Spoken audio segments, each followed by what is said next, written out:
Hi students, I welcome you all to this very important session, and that is a session on instruments in Obs and Gynae. Now this session is important for all the students who are going to appear for their PG entrance exam, now be it AIMS, be it PGI, JIPMER, and also for students who are going to give their FMG exam. Not only that, students who are in their final year, in their Viva, you will be shown an instrument and you will be asked about that instrument. So a very important session for all of you. Hi, I'm Dr. Sakshi Arora Hans, a faculty in Obs and Gynae, and this is what I'm going to tell you, the instruments in Obs and Gynae. Now, as far as questions on instruments are concerned, if we see the PG entrance students, what are you supposed to know? See, you have to identify the instrument, number one. Number two, not only that, because in your image-based question, you can be given an instrument. Not only that, they may show you an image of an instrument and they may ask you, what is it used for, right? Now, what about the final year students? See, final year students, you will be given an instrument in your hand and your Viva to recognize it. So you should know how to recognize the instrument. Number two, again, you should be knowing at least two uses of each of the instruments. And you should also be having a knowledge about the related topics, right? Because your Viva can go to related topics. So in this session today, I am not only going to tell you how to recognize an instrument and what are the uses, I am also going to tell the final year students what are the related topics on which Viva can go when they have the instrument in their hand, right? So the first, I'm going to start with all the instruments which are used to examine the vagina per vaginally, right? Before I start telling you what are the instruments which are used for examining the vagina, cervix, etc., I want to talk to you a little bit about the anatomy of vagina and the anatomy of the cervix. So I have tried to recreate a model of cervix and vagina here. See, in cervix, we have two parts of the cervix. A part of the cervix, which is I'm saying is this part, this is what I have made is endocervix, right? So you all know that endocervix is the part of the cervix which is closer to the uterus. So over here, there will be a uterus, which I haven't made. So this part of the cervix, which lies closer to the uterus, is the endocervix, and it is, all of you know that it is lined by the columnar epithelium. And because this part of the cervix is above the vagina, so this blue colored part which I have made is the vagina. So it is also called as the supravaginal part of the cervix, right? Now, the part of the cervix which is inside the vagina, which I have made with pink color, right? That is the exocervix. And that is also called as the portio vaginalis, and it is lined by the stratified squamous epithelium, right? Now, this opening over here, this is the opening of the external os, right? Now, when you do a per speculum examination, which I'm going to tell you how you are going to do a per speculum examination and what are the instruments which you are going to use to examine the cervix. So when you do a per speculum examination, the pink colored part which you see, that is always the exocervix, right? And a red colored part, whatever little bit red colored part which you will see will be the endocervix, which is visible from the external os.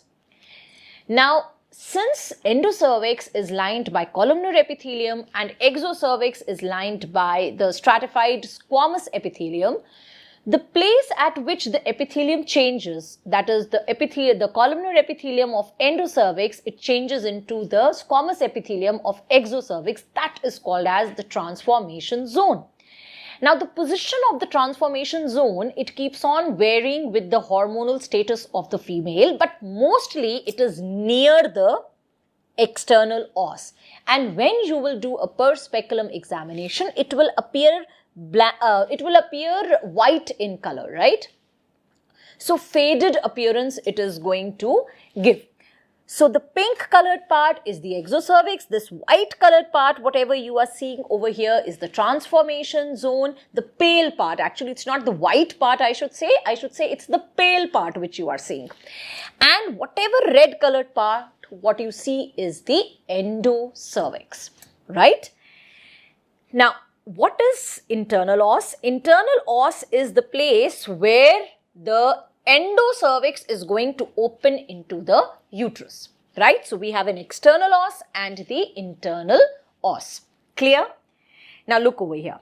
So, in this image over here, the pink colored part will be the exocervix.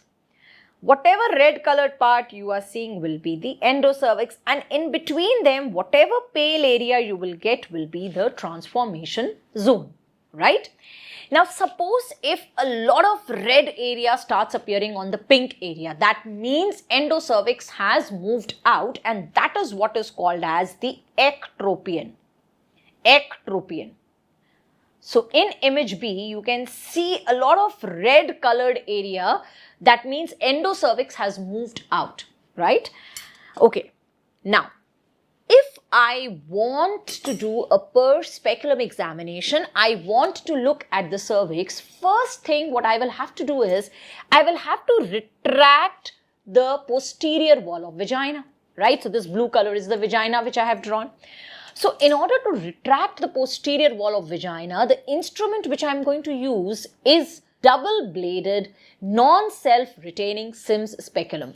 Why I am saying the full name is because for the final year students, when you are going to give your viva, you have to say the complete name. So, this is Sims double-bladed, non-self-retaining vaginal speculum. The other name for this speculum is the duckbill speculum. As you can see, in this speculum, there are two blades, right? One blade, the size of both the blades will be different. One blade will be a little narrow and the other blade will be a little broader, right? Then there will be a handle which will be connecting both the blades, and there will be a groove in the blade. Now, this groove in the blade is for the drainage of any discharge, right? Now, this is a posterior vaginal wall retractor. So, I am going to retract the posterior vaginal wall with it like this. Since it is non-self-retaining, I will have to have an assistant to hold it, right?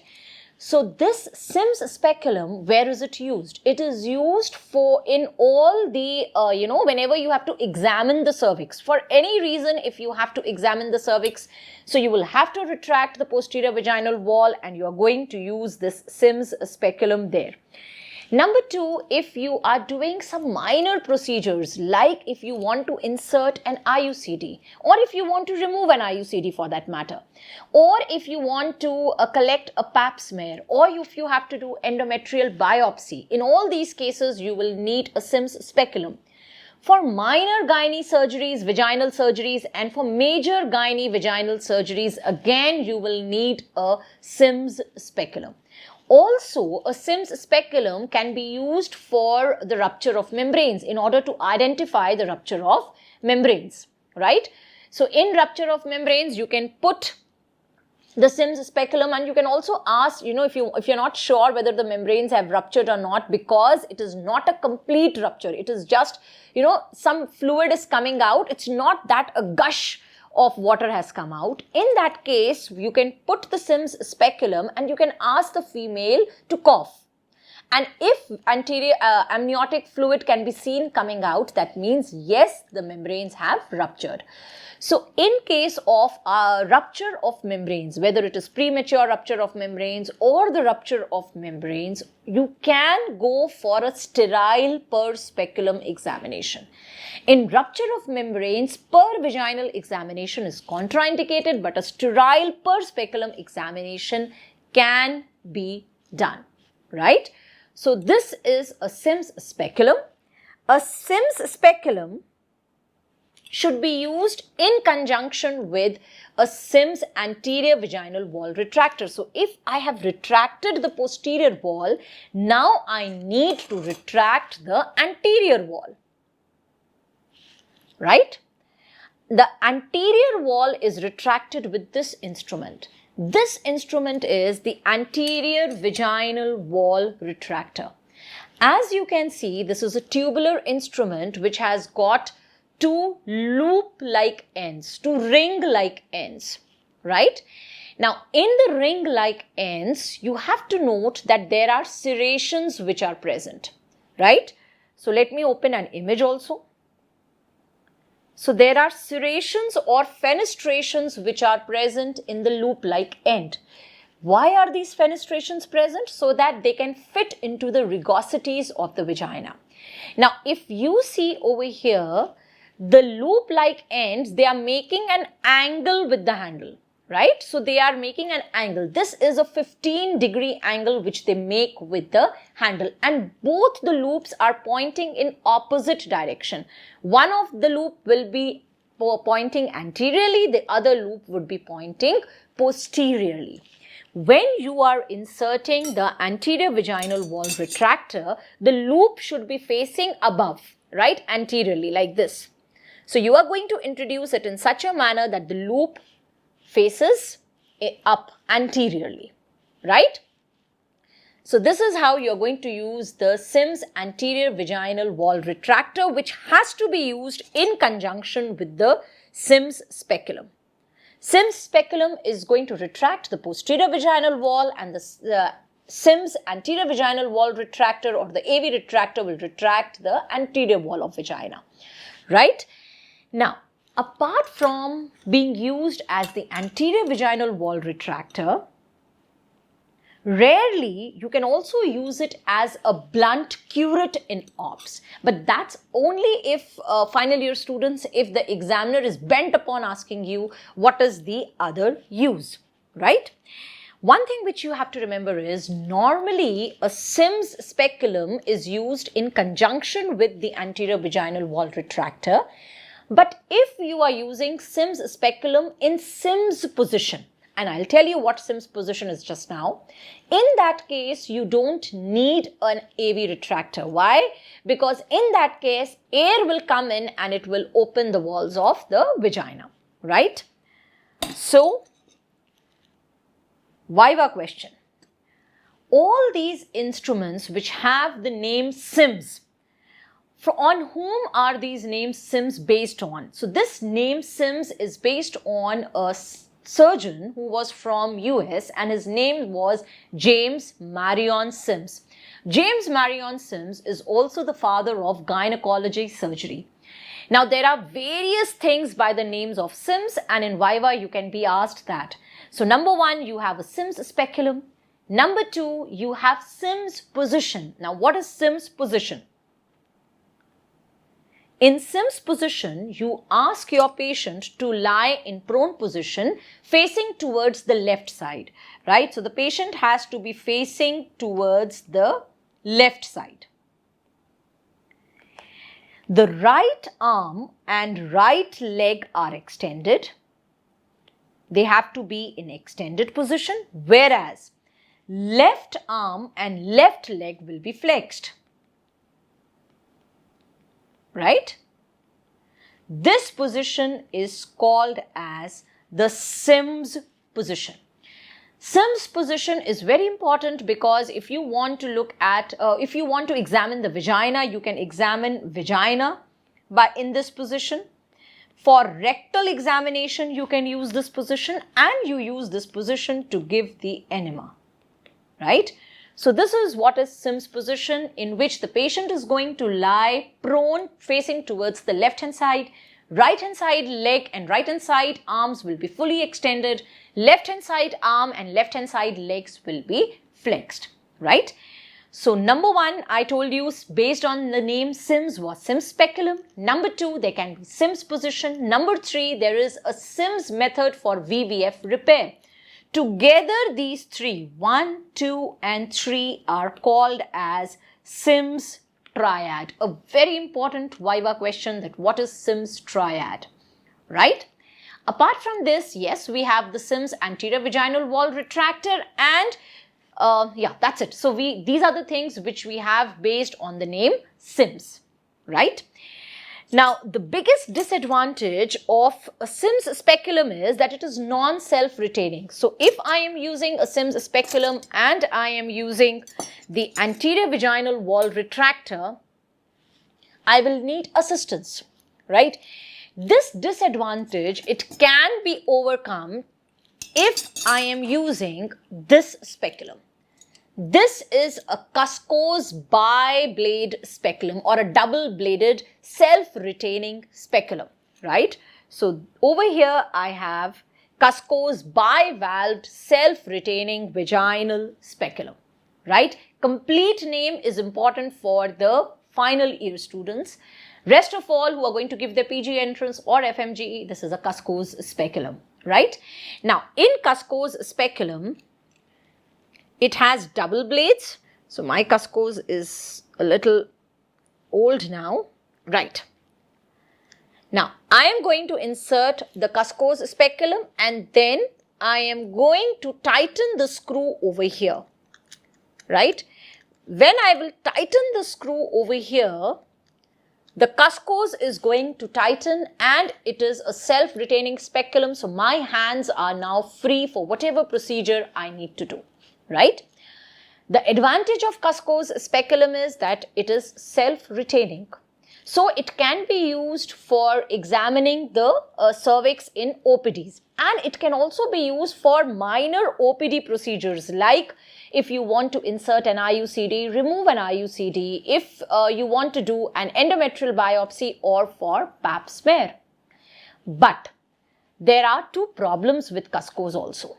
One problem with Cusco is that the anterior wall of vagina and the posterior wall of vagina cannot be seen. So if I am suspecting any problem in the anterior and the posterior wall of vagina, they cannot be seen with a Cusco's speculum.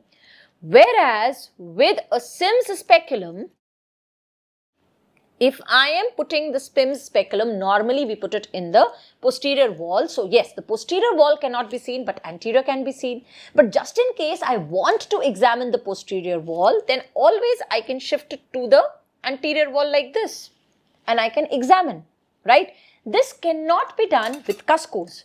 So that was one problem with Cusco's. The second problem with Cusco's is that here you are getting very less space. So this Cusco's speculum, it cannot be used if you are doing minor or major gynae surgeries. That is the biggest problem with Cusco's, right? So this was Cusco's speculum. So, and the earlier which we did was a Sims speculum. This is self-retaining, that was non-self-retaining speculum, right? Now, sometimes you can get an image like this, where in Cusco's you can see a smoke retractor. This is a Cusco's which has a Teflon coating and it has a smoke retractor. This smoke retractor, a Cusco speculum with smoke retractor, it is used when you are cauterizing the cervix, right? So for cauterization of cervix, you use a Cusco's speculum with a smoke retractor, right? Now, I want all of you to look at this image over here and try to identify the instrument which is shown here. This instrument is definitely broader than a Sims speculum. This instrument is Obg's weighted self-retaining posterior vaginal wall speculum. So it's Obg weighted self-retaining posterior vaginal wall retractor. I don't have this instrument here. We will see this instrument on the image. Now, if you see this speculum over here, very easy to identify because this is the only speculum which will have a very heavy weight attached to it. So no difficulty in identifying this instrument, and again it has a groove and that groove is for drainage of blood, right? Now how is it self-retaining? Cusco's was self-retaining because it had a screw, but this doesn't have a screw. How is it that it is self-retaining? Number one, because the blade and the handle, the angle which they make is less than 90 degrees and it has weight attached to it. Both these features, they make Obg's speculum a self-retaining speculum. Now, overt speculum should not be used in OPD procedures. You know, if you want to examine the cervix, you shouldn't use overt speculum. Why? Because this speculum is used only in lithotomy position, number one. Number two, it is used only under anesthesia. It has weight attached to it. It has to be used only under anesthesia, and when you remove it, so many times patient is going to complain of post-operative pain due to stretching. And it cannot be used in OPD, so it cannot be used for per speculum examination, right? Where are you going to use overt speculum? You are going to use overt speculum when you are doing vaginal surgeries, right? In vaginal surgery, I cannot use a self-retaining Cusco's speculum. And for vaginal surgeries, I cannot throughout the surgery ask an assistant to hold the Sims speculum. I need a speculum which gives me good area to operate and is self-retaining, and overt serves both these purposes, right? It will give you a proper area to operate and it is self-retaining. So when you are doing vaginal hysterectomy or you are doing TVTs, that is the tension-free transvaginal obturator tape, tension-free transvaginal tapes, or you are doing anterior colporrhaphy, in all these things, in all these surgeries, you are going to use overt self-retaining speculum, right? Now, once I have retracted the posterior wall of vagina and I have retracted the anterior wall of vagina, if I want to enter into the cervix, I will need to hold the anterior lip of the cervix. Now, in order to hold the anterior lip of the cervix, the instrument which I am going to use is the valsellum, right? I'm going to use the valsellum to hold the lip of the cervix. Now, I want all of you to have a very look good at this instrument. At the distal end, it has a ratchet lock, right? In the proximal end, you can see that it is curved and it has a concavity, right? Between the blades, what I want you to notice is the gap between the blades, right? So notice the concavity which is there. Notice the gap which is present between the blades. Now, look at the tip of this instrument. The tip of this instrument has got multiple small teeth which are called as rat teeth. 4 to 5 rat teeth. So, this is a valsellum. Again, you have a ratchet lock. So, here you have a ratchet lock. Then, at the anterior end, look at the blades. They are curved. That's a concavity which is present there.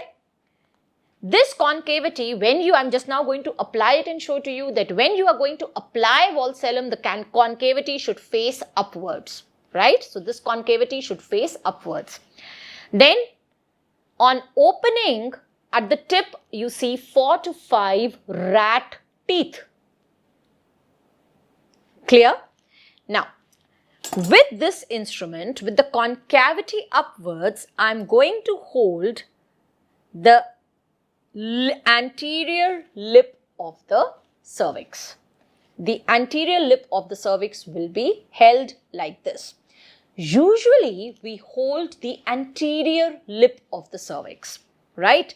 But a viva question could be that what are the conditions in which you have to hold the posterior lip of the cervix? So imagine, if I have to hold the posterior lip of the cervix, what am I targeting? I am targeting to look at the posterior fornix. This is the anterior part, this is the posterior part. So if I am holding the posterior lip, my aim is to visualize the posterior fornix and to do procedures through the posterior fornix.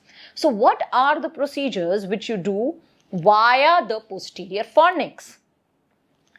Number one, culdocentesis. Culdocentesis is one procedure which would go via the posterior fornix into the Caldi sac. Colpopuncture. Again, number two, if you want to drain a pelvic abscess, that is posterior colpotomy, in that case, you will have to hold the posterior lip of the cervix. Number three, suppose if you have to take any biopsy from the anterior lip of the cervix. So in that case, you are going to hold the posterior lip, right? So if you have to take any biopsy from the anterior lip. So these are the places where you have to hold the posterior lip of the cervix. So as I told you, one use of valcellum is to hold the lips of the cervix, and that's the main use.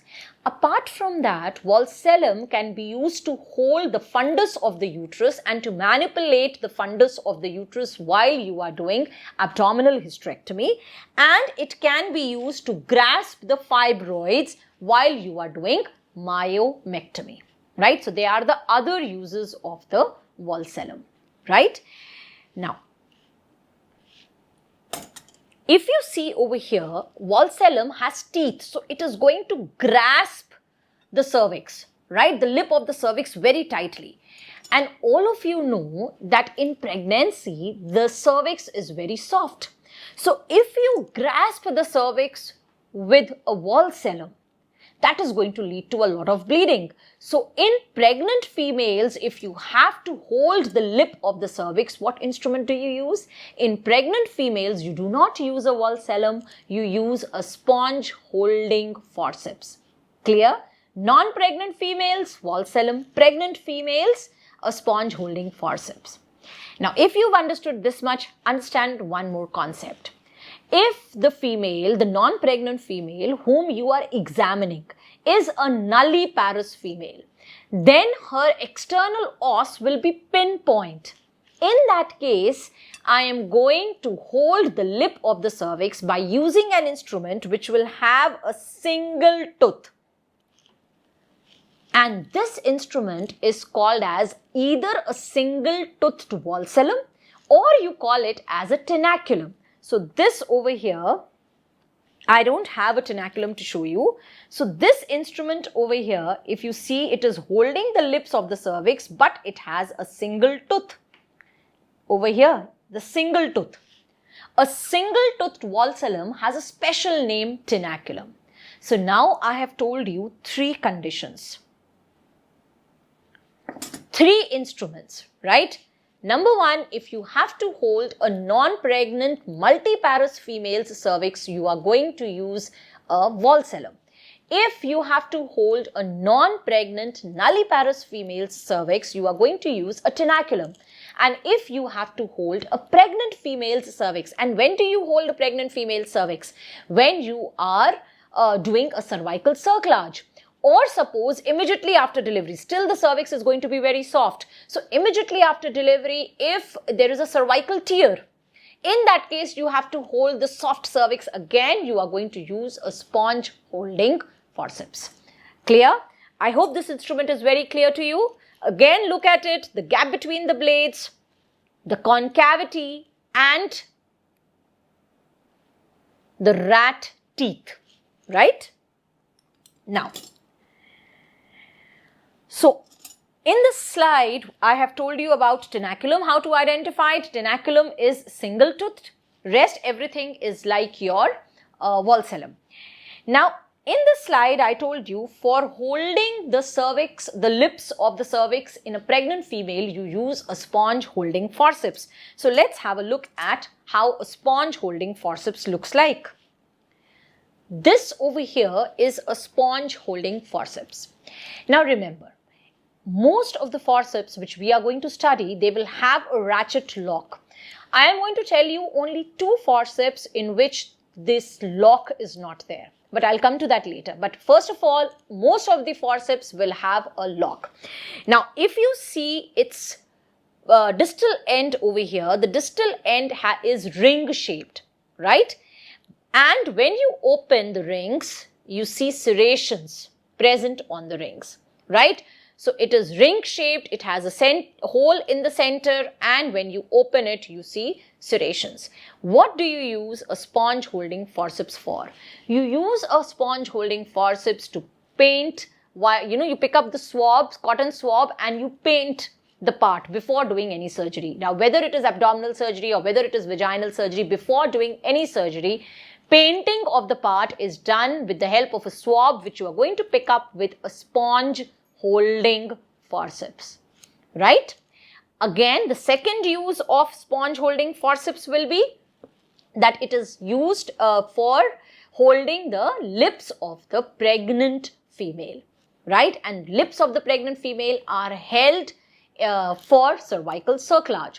Then third use is if you want to identify any cervical tears.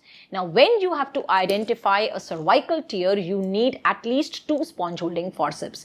What you do is, one sponge holding forceps, you put it at 12 o'clock position, and the other you put it at, suppose this is a sponge holding forceps. This is not a sponge holding forceps, but I'm just saying imagine.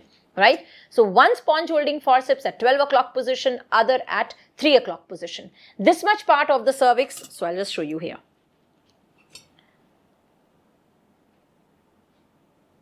One sponge holding forceps at 12 o'clock position. I don't have another sponge holding forceps. Another sponge holding forceps at 3 o'clock position. So you will examine the cervix like this. Now, the one which is at 12 o'clock, you are going to remove that from there and you're going to put it at the 6 o'clock position. The 3 o'clock position sponge holding forceps will remain like that, right? So you are going to now examine the cervix between 3 o'clock and 6 o'clock. Now you will remove the one which was placed at 3 o'clock and put it at 9 o'clock. So you're going to examine the cervix between 6 o'clock and 9 o'clock. Now the one which was at 6 o'clock, you're going to take it to 12 o'clock and you are going to examine the cervix between 9 and 12 o'clock. So this is how you identify cervical tears, right? Then, suppose you are doing any pelvic surgery and you want to apply pressure on any bleeder at that part. So, in that case also, I can pick up a swab with this sponge holding forceps. I can go deep into the pelvis and I can apply pressure, right? And now, the last use of sponge holding forceps could be during LSCS. When you have given a uterine incision and once the baby is delivered, now you want to stitch the uterine incision. So you can hold the edges of the incision with sponge holding forceps. See, this is not the ideal forceps for that use. Ideal forceps to hold the edges of the uterus is either a green armitage forceps or an Alice forceps. But yes, if you have neither of them, which is highly unlikely, then you can use a sponge holding forceps also, right? So these were the uses of the sponge holding forceps. Now, in order to hold sponges, in order to paint or to hold a swab, you were using a sponge holding forceps. What about transferring the instrument from the boiler? If you have to transfer a sterile instrument from the boiler, then the forceps which you use is a Chittel's forceps. I don't have a Chittel forceps, so look in the image which I'm showing you. A Chittel forceps has a curved tip. It's very easy to recognize. It will have a curved tip, and when you will open the tip, there will be multiple serrations which are present. Very typical tip, right? And there is no lock. As I told you, I'm going to tell you 2 forceps which don't have a lock. One of them is a Chittel forceps, so no lock. One is Chittel forceps and the other is ovum forceps. Right? Only 2 forceps which you use in OBS which don't have a lock are these, and it's very easy to differentiate Chittel's forceps from a spoon-shaped ovum forceps, right? What is Chittel's forceps used for? It is used to remove sterilized instruments from the boilers and formalin cabinets. They are used to ensure that as each item is removed, others are not infected. Now, this Chittel's forceps, it should be contained in a container of methylated spirit when it is not in use, right? Now, once you have held the anterior lip of the cervix with the valcellum, now suppose you have to do a dilatation and a curettage, or you have to do MTP by suction evacuation. In either cases, whenever you have to insert any instrument inside the uterus, there are 2 things for which you should be sure of. Number 1, you should be sure of the position of the uterus, whether the uterus is anteverted or whether the uterus is retroverted. Number 2, you should be sure of the length of the uterus, the uterocervical length, so that you know how much the instrument should go inside. And for that purpose, we use a uterine sound. So this over here is a uterine sound. Now, if you look at a uterine sound, you will see that it is a metal tube which is angulated. The angle is pronounced, but it is very smooth, right? So it's angulated. It has a tip which is round and it has a special name. This tip has a special name that is called as olive tip. The purpose of this olive tip is it prevents perforation. And the next thing which you should note over here is that it is calibrated.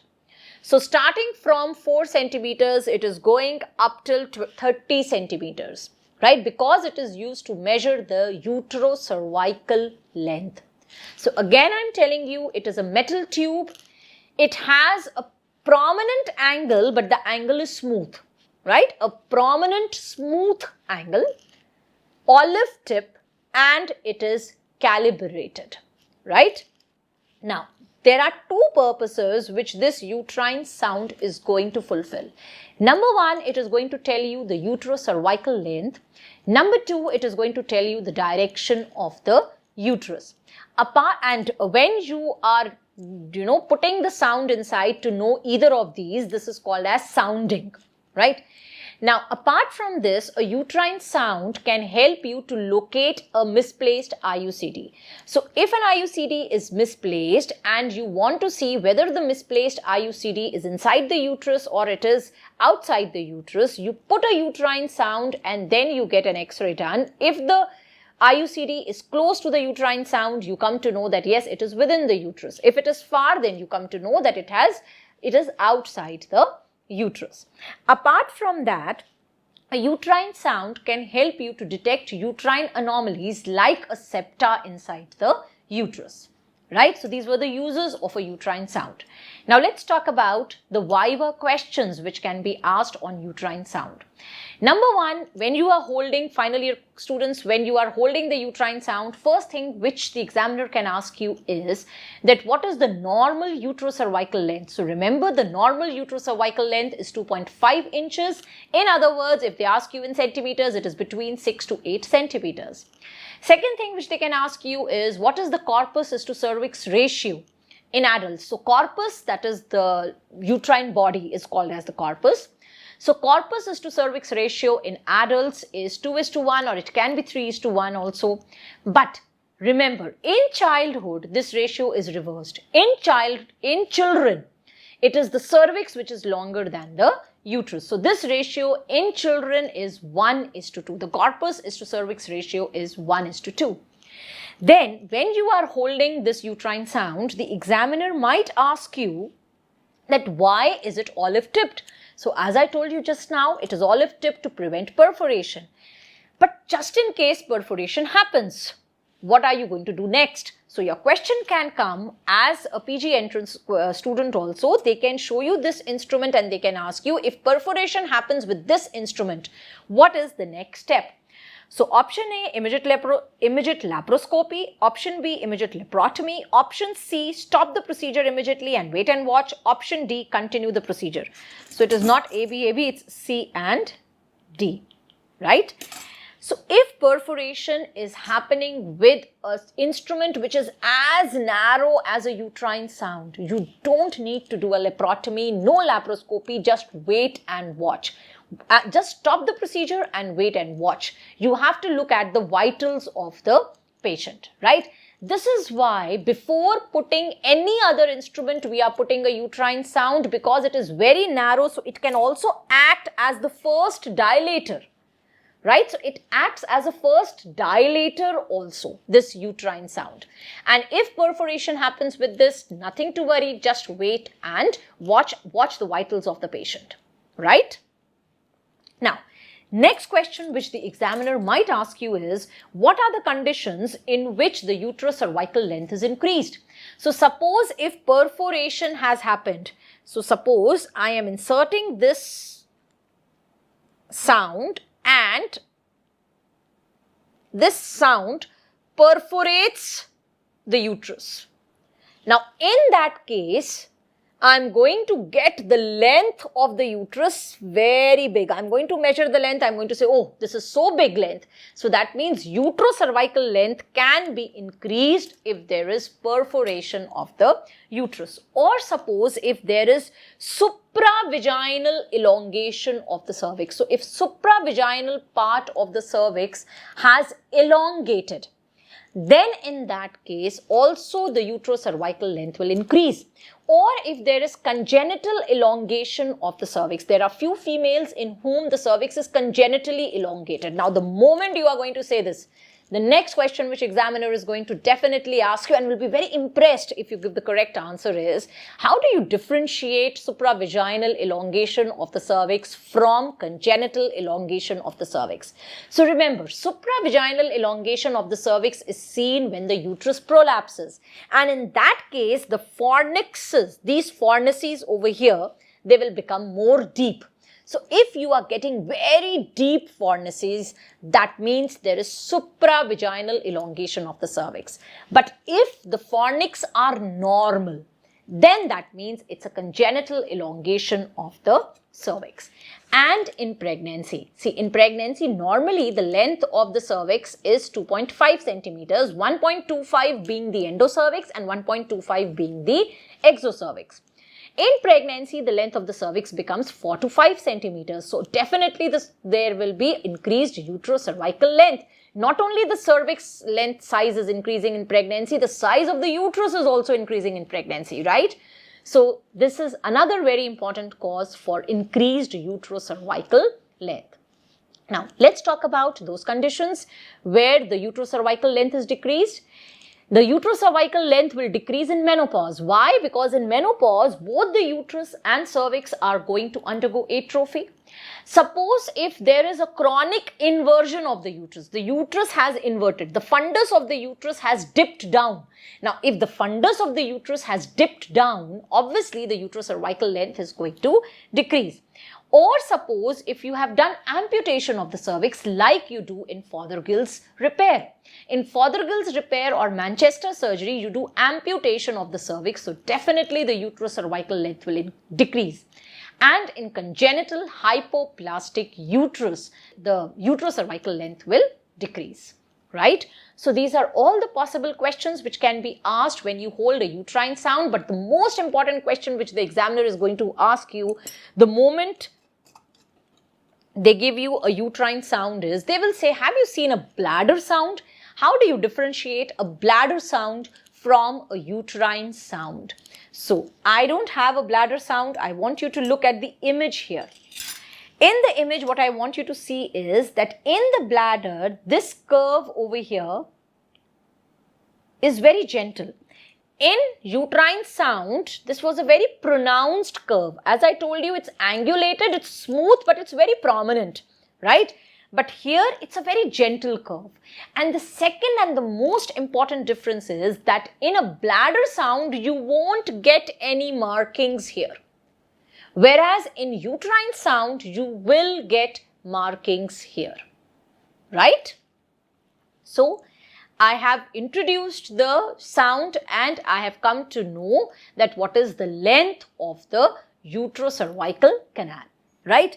Now, suppose I have to do a suction evacuation, or if I have to go for dilatation and evacuation, what I will have to do is I will have to dilate the internal os. Now, in order to dilate the internal os, I can use a set of dilators. This is a set of dilators, double-bladed dilators, which is called as Hagar's dilators, right? So, these are the Hagar's dilators. Hagar's dilators, they have double end. One end is a little narrower than the other end. They have numbers written over here which tell you what number dilator it is, right? Now, this image over here is an Hawken-Amber dilator. A Hawken-Amber dilator is always single-ended. Hagar's dilator usually is double-ended, but it may be single-ended. A Hawken-Amber dilator, it will have a blunt tip. See over here, it's round, but it's pointed little. There they will have a blunt tip and they will have a thumb rest. Right? So you will have a thumb rest which you won't have in case of Hagar's dilator. Purpose of these dilators is to dilate the cervix before performing procedures like dilatation and evacuation, or before performing suction and evacuation, or before you insert any other instrument. You are going to insert instrument during HSG, you have to put an HSG cannula. So before you put an HSG cannula, you will have to dilate the cervix. Or before you do hysteroscopy, right? So before you put a hysteroscope, again, you will have to dilate the cervix. Then you will also have to do a dilatation before certain surgeries like polypectomy. So if you have to do a polypectomy, you will have to dilate the internal os first. Or suppose when you are doing Fothergill's repair. Now, when you are doing Fothergill's repair, one of the part of Fothergill's repair is amputation of the cervix. When you amputate the cervix, after amputation, there is a lot of additions there, a lot of fibrosis there, and that leads to stenosis of the cervix. So, in order to prevent stenosis of the cervix after surgery, before surgery, before performing amputation of the cervix, we dilate the cervix, right? So that is prophylactic dilatation which we do before performing amputation of the cervix in Fothergill's repair. And also you will have to dilate the internal os when you have to drain pus from the uterus, like in case of pyometra, right? So these were the uses of Hagar's dilators. Now, viva questions which can be asked on Hagar's dilators are: what is the maximum dilatation which can be done in a non-pregnant female? In a non-pregnant female, usually we dilate up till 10 number, but maximum you can take it up till 12. Then in a primigravida female, you can go up till 12 to 14 number, and in a multigravida female, you can go up till 16 number dilatation. Before you dilate, do you have to give any anesthesia? See, dilatation can be painful. So in order to prevent pain, you can give a paracervical block. Now, when you say paracervical block, the examiner is going to ask you at what sites do you give a paracervical block. So a paracervical block is given either at 2 o'clock and 10 o'clock position, or at 4 o'clock and 8 o'clock position, right?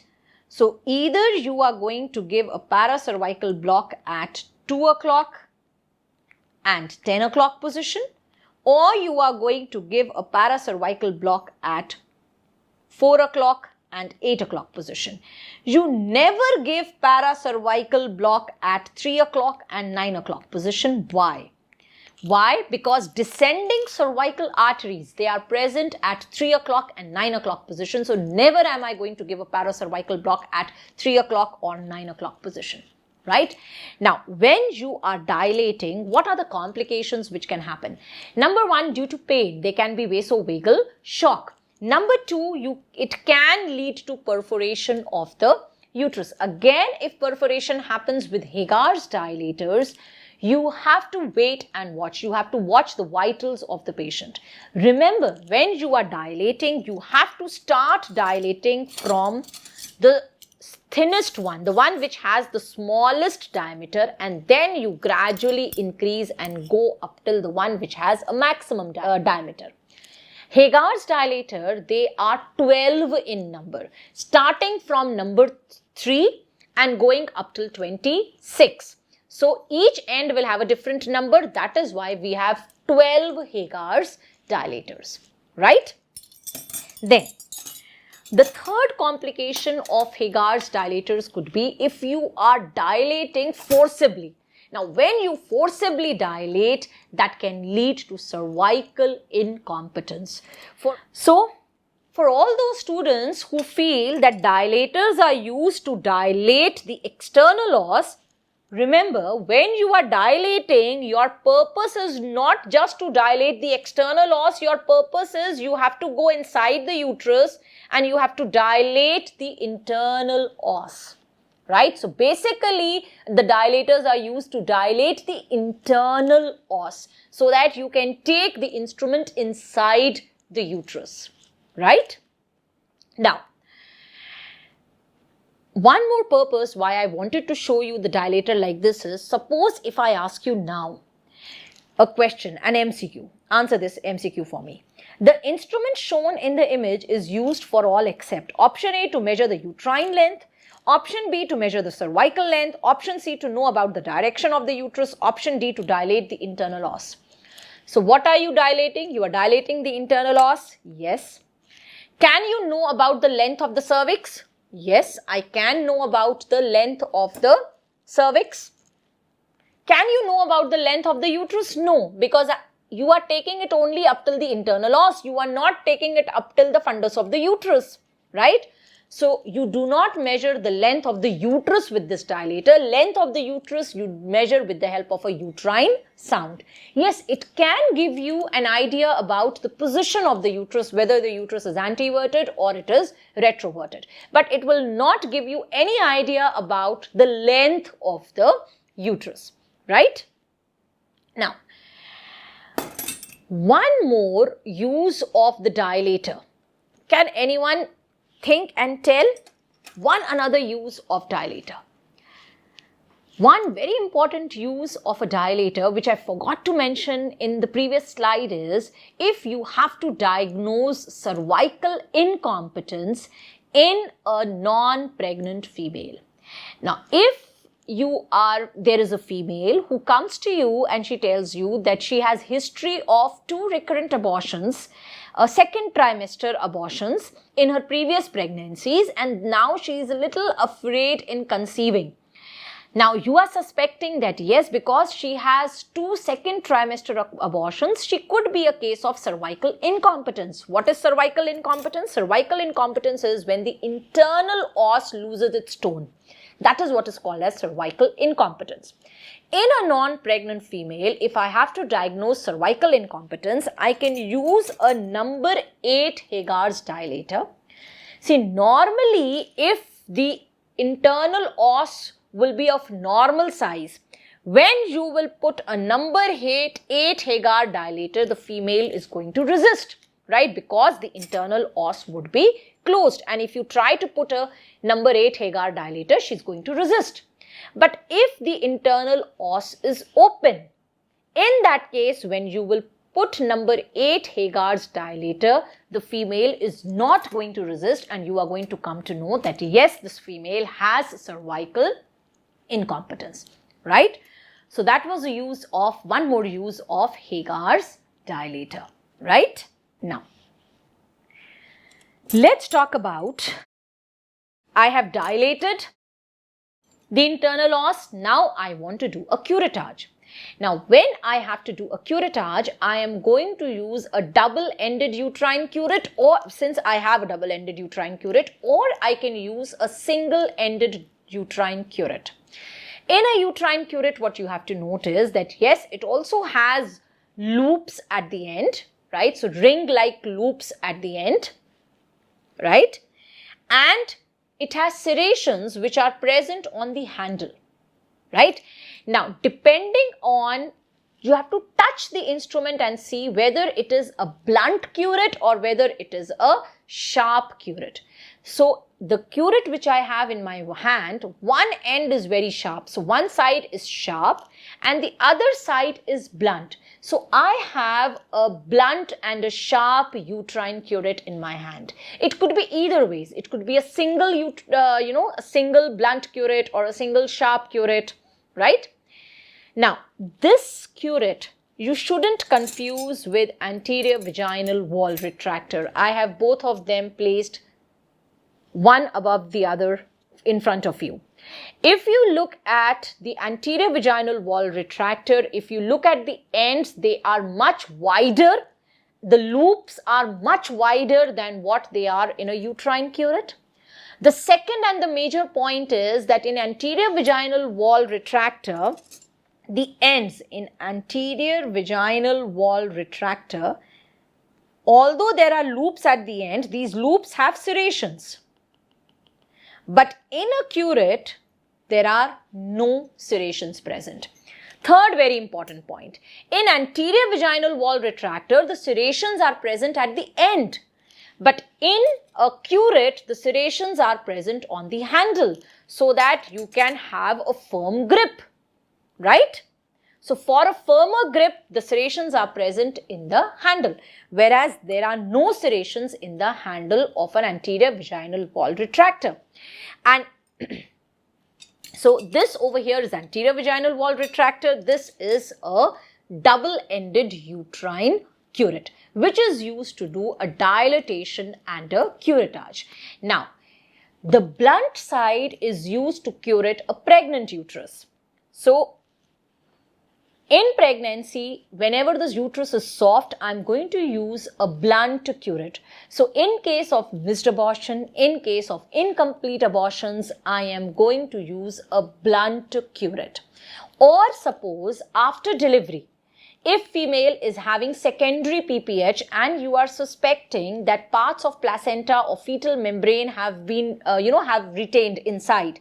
So in that case, I'm going to use a blunt curette and I'm going to check for the placenta or the retained parts of placenta or any membrane. Always in obstetrics, you use a blunt curette on a pregnant uterus except in one situation. And that one situation is after evacuation of molar pregnancy. After evacuation of molar pregnancy, you have to curette the uterus and you use a sharp curette, right? Otherwise, always for a pregnant uterus, we use a blunt curette. On the other hand, a sharp curette is used for gynecological procedures like for dilatation and curettage, or when you have to take out endometrial biopsy, or if the female is having excessive bleeding, that is atypical uterine bleeding, and you have to do an AUB, or suppose you have, in case of infertility, you want to do an endometrial biopsy, or in tuberculosis, you want to do an endometrial biopsy. So you can take out the curettings and you can send it for histopathological examination, right? So after talking about the instruments which were used in dilatation and curettage, now let's have a look at the instruments which are used for suction and evacuation, right? Now, as you all know that between 7 to 12 weeks, the best method for MTP is suction and evacuation, and this suction and evacuation is done with the help of a cannula, a plastic cannula, which is called as Carman's cannula, right? Now, this Carman's cannula, it has two tips. So, two openings here, not two tips, sorry. It has two openings here. One is here and the other is on the other side, right? And that is how you identify a Carman cannula, which is a plastic cannula. Earlier, we also had metal Carman cannulas, but plastic cannulas are less traumatic. That is why they are used, and then they are transparent as well, right? So, here you can see I have marked it for you on the image as well, that you are going to identify it on the basis of two triangular openings. Can you see two triangular openings? Yes. So on the basis of these two triangular openings, you are going to identify the Carman's cannula. Now, Carman's cannula, where it is used. See, Carman's cannula, it is used for doing suction evacuation for the first trimester, that is at less than 12 weeks. Then it is used for manual vacuum aspiration along with the manual vacuum aspiration syringe, which I am going to show you. It is also used for evacuation of molar pregnancy, and in gynae, it can be used for endometrial sampling. Although this is not the best instrument to do endometrial sampling, the best instrument will be an endometrial biopsy curette, right? The next thing is that what should be, the viva question is, what should be the size of the cannula? Remember, the size of the cannula should be equal to the period of pregnancy, or it should be one less. And a very important viva question is that the size of the cannula, it corresponds to what? So the size of the cannula, it corresponds to the diameter of the cannula in millimeters. So if there is a number 8 cannula, that means the diameter of the cannula is 8 millimeters, right? Now this Carman's cannula, it should be used with a manual vacuum aspiration syringe. Now it can be used rather. So this manual vacuum aspiration syringe is another very important instrument for identification. In the manual vacuum aspiration syringe, you have to remember that it has got two pinch valves. These pinch valves, they help to create vacuum, right? Then you have a collar stop over here. At the end, you have a collar stop. This collar stop, it helps to prevent the plunger from getting pulled back when the vacuum is created, and you have a plunger here, right? So it has two pinch valves, it has a collar stop, and it has a plunger. So you are going to, first you are going to close the pinch valves and you are going to pull the plunger back so that this, vacuum is created inside this MVA syringe. This is called as charging of the MVA syringe. Once you are done with this, then you are going to put this Carman's cannula at the tip. You are going to attach it and you are going to release the valves. When you release the valves, then the vacuum will be transferred and the product of conception is going to come out, right? So this is how you use a manual vacuum aspiration syringe. Questions which they ask you on a manual vacuum aspiration syringe is, what is the capacity of the MVA syringe? The capacity of the MVA syringe is 60 ml. Next question is, what is the pressure which is generated by the MVA syringe? Best answer for this question would be 660 millimeters of mercury, but if 660 millimeters of mercury is not given, then only you are going to mark it as 600 millimeters of mercury. Best answer is 660 millimeters of mercury. Then, it is an alternative to electronic suction evacuation. Normally, this Carman's cannula is attached to a suction machine. But in those places where there is no electricity, then you can attach it to an MVA syringe. So in rural settings, you can use a Carman cannula along with a MVA syringe to do MTP, right?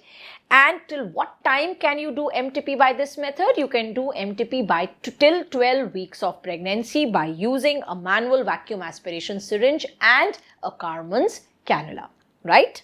Then, another very important Viva question is, how do you know that evacuation is complete? See, there are three things which you have to tell to the examiner for the answer to this question. Number one, you are going to say that I'm going to know that the process of evacuation is complete when no product of conception comes out, right?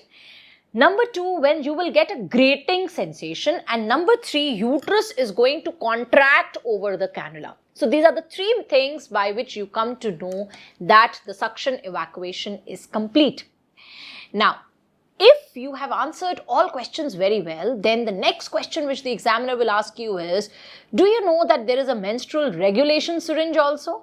This is a manual vacuum aspiration syringe. How are you going to differentiate between a manual vacuum aspiration syringe and menstrual regulation syringe? That's very easy, and the moment you are going to look at it, you're going to realize how you're going to differentiate. In menstrual regulation syringe, you have a single valve, whereas in MVA syringe, you had two valves, right? So if there are two valves, it is an MVA syringe. If it is a single valve, then it is a menstrual regulation syringe. Next important question, that what is the capacity of this syringe? The capacity of this syringe is 50 ml. Of manual vacuum aspiration syringe, the capacity was 60 ml. The last question which they can ask you here is that till what time can you do menstrual regulation as a method for MTP? Menstrual regulation, it can be done up till 6 weeks of pregnancy or 6 weeks of amenorrhea, or in other words, till after 2 weeks of the missed period. So till after 2 weeks of the missed period, you can go for menstrual regulation as a method of MTP.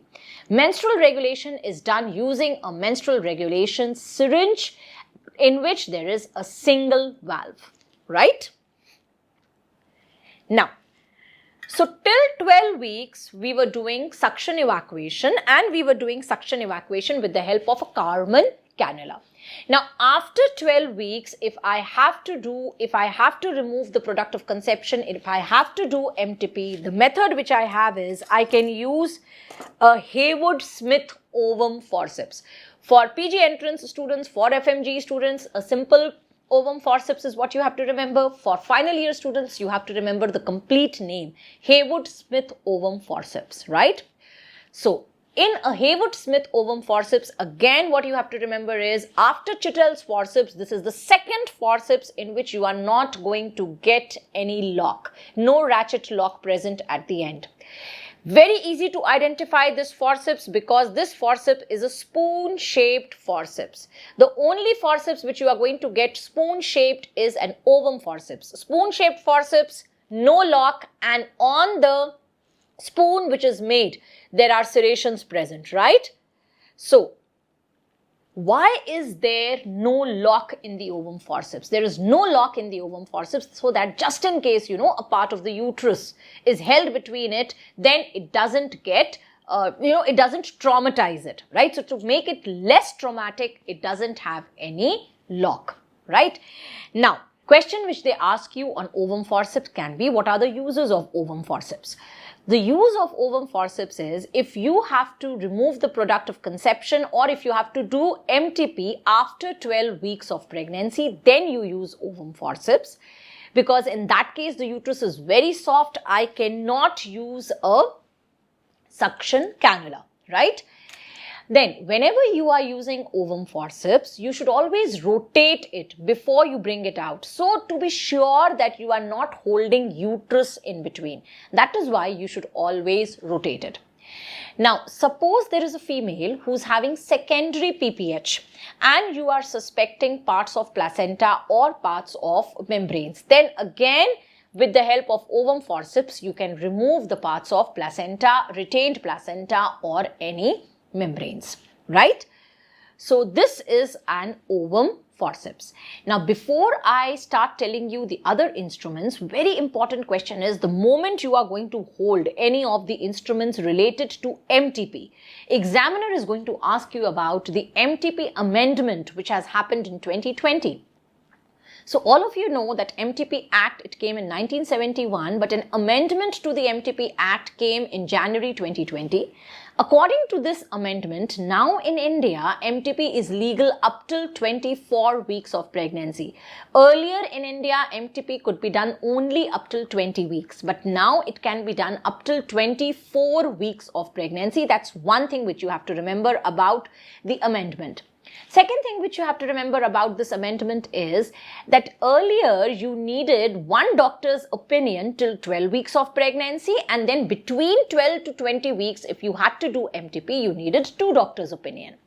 Now they say that up till 20 weeks of pregnancy, that is up till 19 completed weeks of pregnancy, you need a single doctor's opinion. From 20 weeks to 24 weeks, if you are doing MTP, you need two doctors' opinion. Earlier, it was between 12 to 20, you needed two doctors' opinion. Now it is between 20 to 24, you need two doctors' opinion. That's the second thing which you have to remember about this amendment. Third idea is that now they say, suppose there is a fetus with gross congenital anomalies like anencephaly, and you know that anencephaly is incompatible with life. So in such cases, there is no upper limit for doing MTP. Anytime when anencephaly is detected, you can do MTP. But this gross congenital malformations, they have to be recognized by the medical board, right? So these are the three very important points you have to remember about the amendment which has happened in the MTP Act in January 2020, right? So, as I told you, Carman's cannula, it can be used for taking out endometrial, for doing endometrial biopsy, but that's not the best instrument. This over here in my hand is Novak's endometrial biopsy curate. Now this Novak's endometrial biopsy curate, the identifying features are, if you see the distal end, it has a curve, right? It's angulated, a smooth angle which is going up. So the distal end or the distal tip is curved upwards.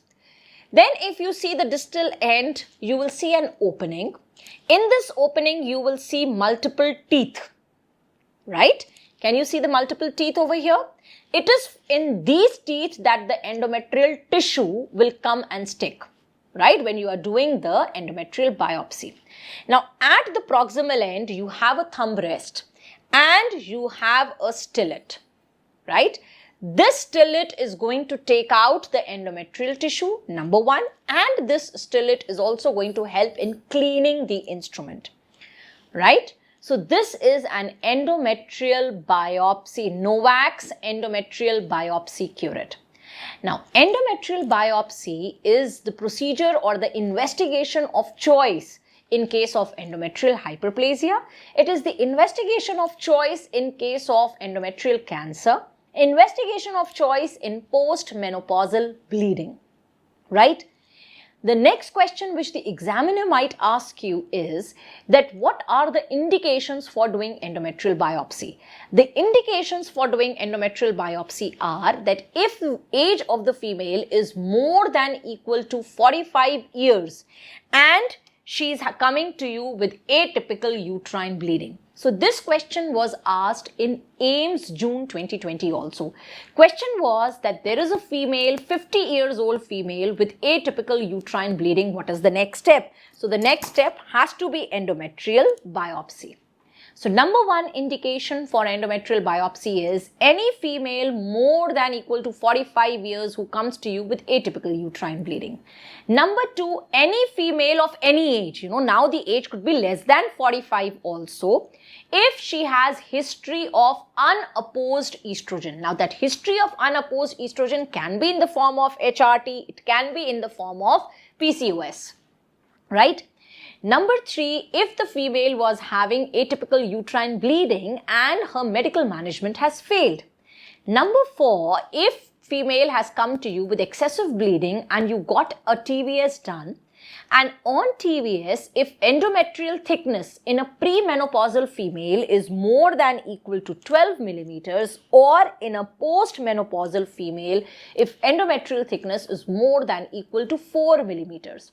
In that case, you have to do endometrial biopsy. Other important points about endometrial biopsy are that endometrial biopsy is an OPD procedure and no anesthesia is needed for it. Right? So it's an OPD procedure, no anesthesia needed. A very important instrument, endometrial biopsy curette. Right?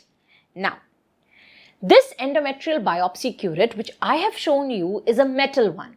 You can also have plastic endometrial biopsy curettes. Now, when they show you a plastic endometrial biopsy curette, it is highly, likely that you get confused between a Carman's cannula and an endometrial biopsy curette. Number one thing what you should remember is that usually endometrial biopsy curette will be very thin, right? In comparison to a Carman's cannula. But that is not the best way to differentiate it. Best way to differentiate between endometrial biopsy curette and a Carman's cannula is that in Carman's cannula, you were getting two triangular openings near the tips, right? I made you show these triangular openings. Can you see one triangular opening and the other triangular opening on the Carman's cannula? But on a plastic endometrial biopsy curette, you will get a single opening near the tip. You will have a single opening. Whereas in a plastic Carman's cannula, you will have two openings near the tip. So that's the best way to differentiate between a plastic endometrial biopsy curette and a Carman's cannula, right? Now, let's talk about a few forceps. Now, in the forceps, the first forceps which I want to talk about is this forceps. This is an Alice forceps. Now, as I told to you, in most of the forceps except the ovum forceps and the Chittle forceps, you are going to get a ratchet lock. Right? So at the handle, we'll have a ratchet lock. So here also at the handle, we have a ratchet lock. Then what I want you to notice is the gap which is present between the blades. The moment you get a forceps with a gap between the blades, always think about Alice forceps. Now open the Alice forceps and then see the tip. Right?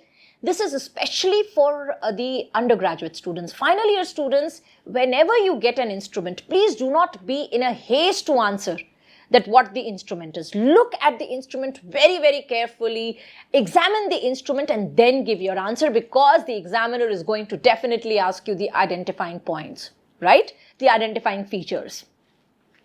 So if you look at the tip of the Alice forceps, the tip of the Alice forceps is curved inwards. Can you see? It's curved inwards, right?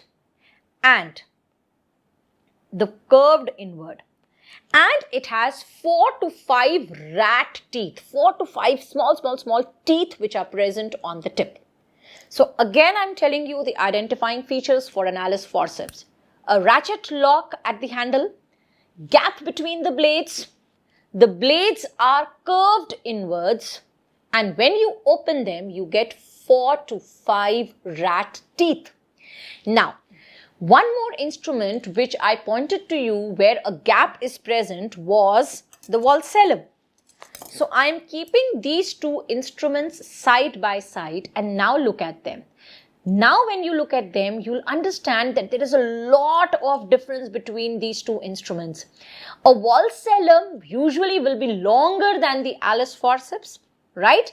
Number 2, a valsellum will have a curved end. There will be a concavity, right? And as I told you, whenever you have to hold the lip of the cervix, you have to have the concavity facing upwards. Alice forceps, although the gap is there, there is no curve, right? There is no concavity. Clear? So this is how you come to know whether it is Alice forceps or a valsellum. Although both of them have multiple teeth. Both of them have multiple teeth, right? But in Alice forceps, it is a straight forceps. There is gap. There is no curve upwards. A valsellum is a much bigger instrument. There is a concavity upwards and the gap is there between the blades, right? Now, whenever there are teeth present, always these teeth, they help to hold tough tissues, right? So Alice forceps is used to hold tough tissue. What kind of tough tissue? Tough, non-bulky tissue, right? So if you want to hold a rectus sheath, right, while you are doing cesarean section or while you are doing abdominal hysterectomy, then you can use the Alice forceps. Or if you want to hold the vaginal vault while you are doing vaginal surgeries, like you are doing VVF repair or like you are doing Fothergill's surgery or you are doing anterior colporrhaphy, then you can use Alice forceps. Or a tough structure could be anal sphincter. So when you are repairing a 3rd degree or a 4th degree perineal tear and you want to hold the anal sphincter, then you can use the Alice. Apart from this, you can also use Alice to hold the fundus of the uterus, right, while you are doing hysterectomy, so that you can manipulate the fundus of the uterus. You can hold this, you can use the Alice forceps to hold a fibroid while you are doing myomectomy. Or you can hold the fundus of the uterus for one more thing. You can hold the fundus of the uterus during vaginal hysterectomy to bring the, uterus out. Right. Then another use of Alice could be if you want to hold the apex of the episiotomy while you are suturing the episiotomy. So all these are uses of the Alice forceps, right? Now this is the complete name of this is Alice tissue holding forceps. See, I told you that if the female is a pregnant female and if you want to hold the lips of the cervix, then you use a sponge holding forceps. If female is a non-pregnant female and she is multiparous, then you use a valsellum. If she is a nulliparous female and she is non-pregnant, then you use a tenaculum. Suppose you have to do a surgery on the cervix of a child. Now, the cervix of the child will, it will be very small, right? So, a valsellum is not good for that purpose. So, in that case, you can use Alice forceps to hold the cervix of a child. If you are doing any surgery on the cervix of a female child, then you can use Alice forceps instead of using a valsellum. So, these are all the uses which you have to remember about the Alice forceps. Now, one more forceps which is used and is little similar to Alice forceps is the Cocker's forceps, right? Now, Cocker's forceps, it also has a ratchet, right? Cocker's forceps, how are you going to identify Cocker's forceps? When you open Cocker's forceps, you will see that this Cocker's forceps has one tooth on one blade and it has two teeth on the other blade. That's the identification mark. One tooth. Alice had multiple teeth, right? Alice had a gap between the blades. Cockers will have no gap between the blades, and when you are going to open it, you will see that there is a single tooth on one side and there are two teeth on the other side. The single tooth of one side, it goes into the groove between the two teeth on the other side and it gets closed. Apart from this, in the entire length of the blade, right, you will see transverse serrations. Entire length will have transverse serrations, right? This forceps is a Cocker's forceps. So, Cocker's forceps, the identifying features are when the instrument is closed, there is no gap between the blades. On one side, there are two teeth. On the other side, there is one tooth and the ends have multiple serrations, right? Now, Cocker's forceps, basically, it is used in obstetrics to rupture the membranes. That's number one use of Cocker's forceps. Number two, during abdominal hysterectomy, it can be used for clamping. You know, to clamp the pedicles, it can be used, right? Then, where other places are pedicles present? So, suppose it is a pedunculated fibroid. So, in that case, to hold the pedicle, I can use a Cocker's forceps. If it is an ovarian tumor or an ovarian cyst, so to clamp the pedicle of the ovarian tumor or ovarian cyst, I can use Cocker's forceps. And also, you know, I can use this to clamp the umbilical cord, right? So, I'm going to put on the umbilical cord, I'm going to put two Cocker's forceps like this, one here, and then I can cut the cord in between, right? So, these are the uses of Cocker's forceps. Apart from that, yes, Cocker's forceps can be used at all places where you were using Alice forceps. For example, to hold the rectus sheath, you can use it, but then they are not that, you know, for that purpose, it's not very good. If they ask you the uses, these are the uses which you are going to tell first, right? Understood the final year students? Okay. Then, now one forceps which I don't have, that's a green Armitage forceps. If you have to hold the uterine incision, right? Then in order to hold the uterine incision during cesarean section, you use a green Armitage hemostatic forceps. A green Armitage hemostatic forceps is very easy to recognize because it will have a flat triangular end with serrations, right? So because it has a broad flat triangular end, that is why the hemostasis is much better. So although you could have used an Alice forceps also, so the place where you have given uterine incision and you want to stitch the uterine incision, you could have held the uterine incision with the help of Alice forceps also, but better is a green Armitage, right? The advantage of green Armitage is it has a very flat, broad end, but that is also the disadvantage. If green Armitage is held for a very long time, then it can lead to pressure necrosis, right? So, I want you to look at this image here. This over here is a uterine incision which was given, and you can see that the ends of the uterine incision are held by green Armitage. Just in case you don't have green Armitage, so it is used to hold the angles of the uterine incision during cesarean section, and it is a hemostatic forceps, right? Just in case you don't have a green Armitage, then you can also see here a cesarean is being done where to hold the uterine incisions we are using Alice. Now, without even seeing the blades, I am telling you this is Alice. Why? Because I can see the gap here. There is gap between the blades. The moment you see gap between the blades, you know that it has to be Alice forceps, right? So, this was a green Armitage and Alice forceps and Cocker's forceps.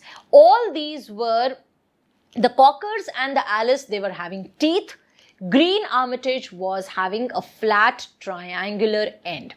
Now we have a special kind of forceps apart from Cocker's forceps, where in Cocker's forceps I told you, you have one tooth here and two teeth here and transverse serrations.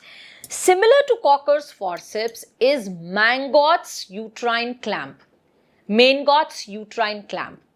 In Maingot's uterine clamp also you have on the tip one tooth on one side and two teeth on the other side, but the difference is it has a longitudinal groove, whereas Cocker's forceps was having transverse serrations. So please look at this instrument very, very carefully. Mangot's uterine clamp. Mangot's uterine clamp and Cocker's forceps both have the same function and both have the same appearance. Only difference is in Cocker's forceps you will get transverse serrations. Can you see the transverse serrations?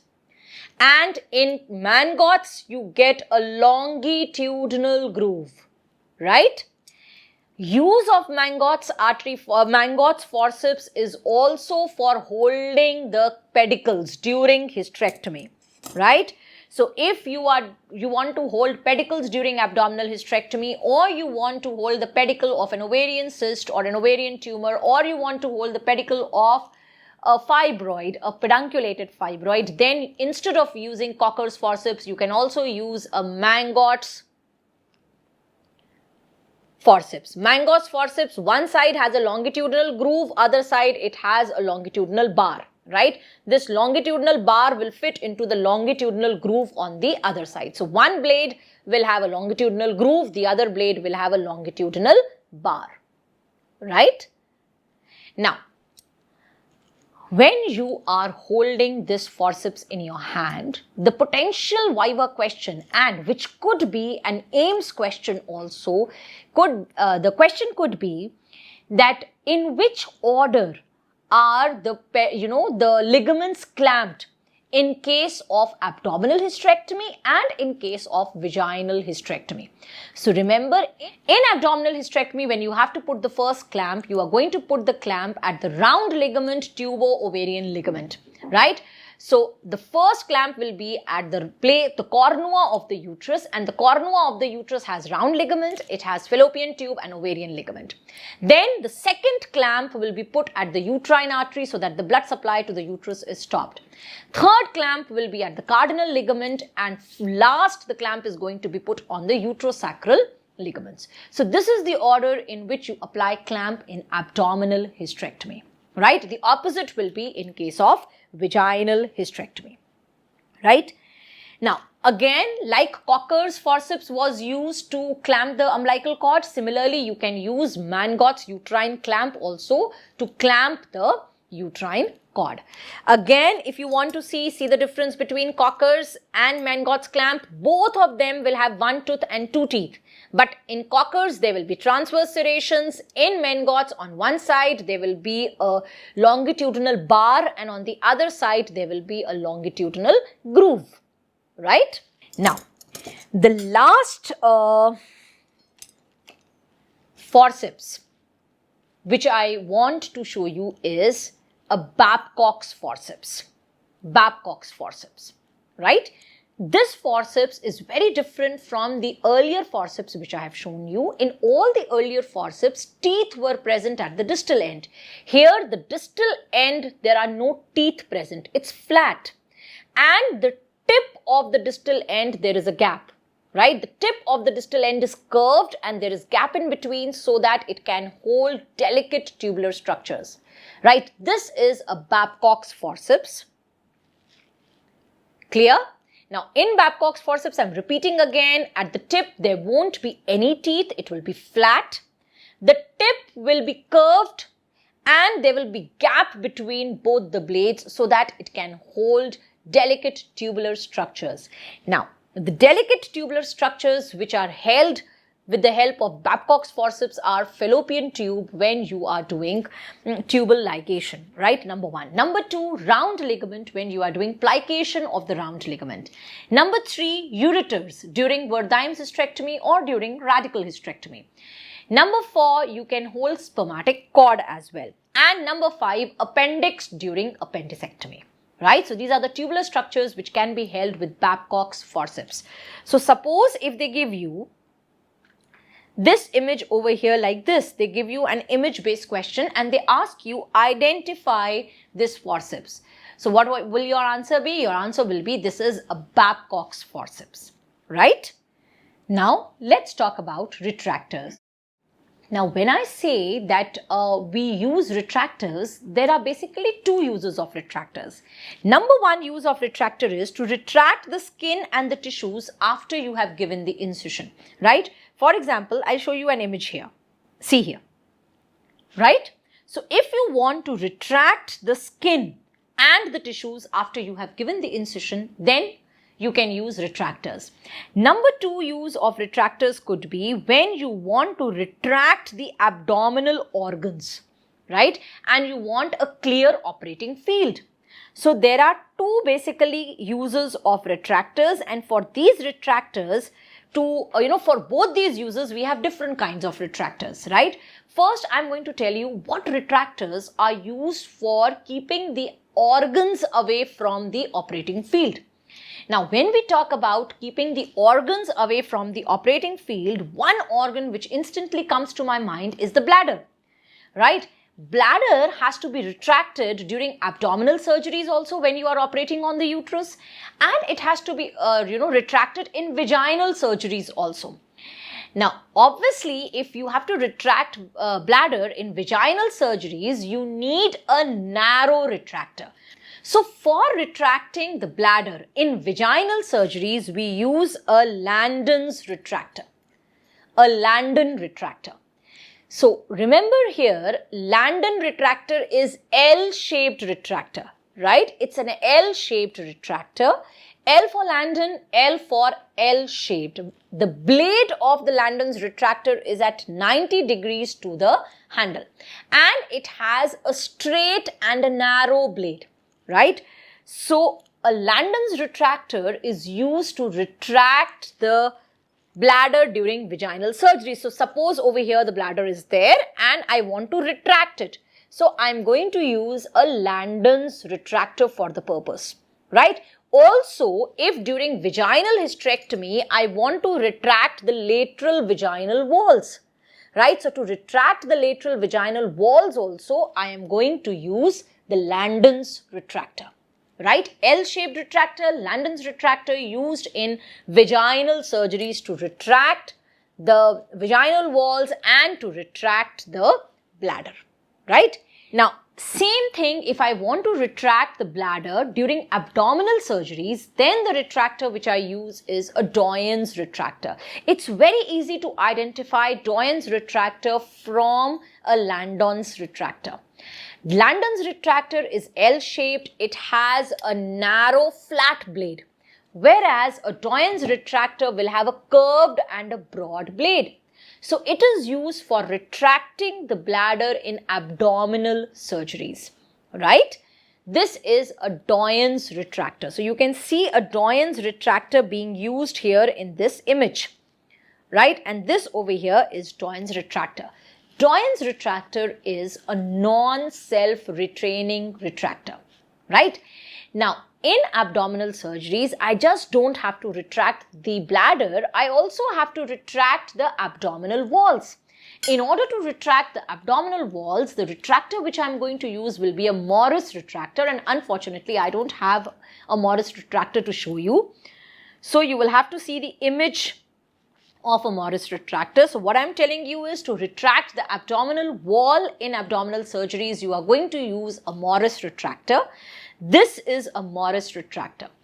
Now, what is important is that you have to know how to differentiate between Landon's, Doyen's and Morris. You can differentiate between Landon and Doyen's on the basis of the blade. In Landon, it is straight and it is at 90 degrees to the handle. It's narrow. In Doyen's, it is broad and curved. Now, in Morris, again the blade is at 90 degrees to the handle, and it is broad, right? And it is flat. So, if you are getting a blade which is at 90 degrees to the handle, but it is broad and flat, then that is not Doyen's, that is Morris retractor. Curved broad blade is Doyen's retractor, right? Now, a last retractor which you have to know is if you want to retract the abdominal organs. So when you are doing deep surgeries, for example, if you are doing ligation of the internal iliac artery, and you want to keep the abdominal organs from coming in your field of work, in that case, I'm going to use a retractor which is a Devers retractor. A Devers retractor is very easy to identify. It is a question mark shaped retractor. Question mark shaped retractor. So whenever you get a question mark shaped retractor, it has to be a Devers retractor. Devers retractor is basically used to keep the abdominal organs, out of sight when you are doing deep surgeries, right? So now, quickly let us see. In abdominal surgeries, if you want to retract the bladder, what are you going to use? You are going to use Doyen's retractor.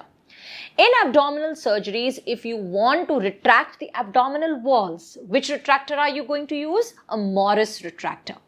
In abdominal surgeries, when you want to keep the abdominal organs away, then the retractor which you use is Devers retractor, right?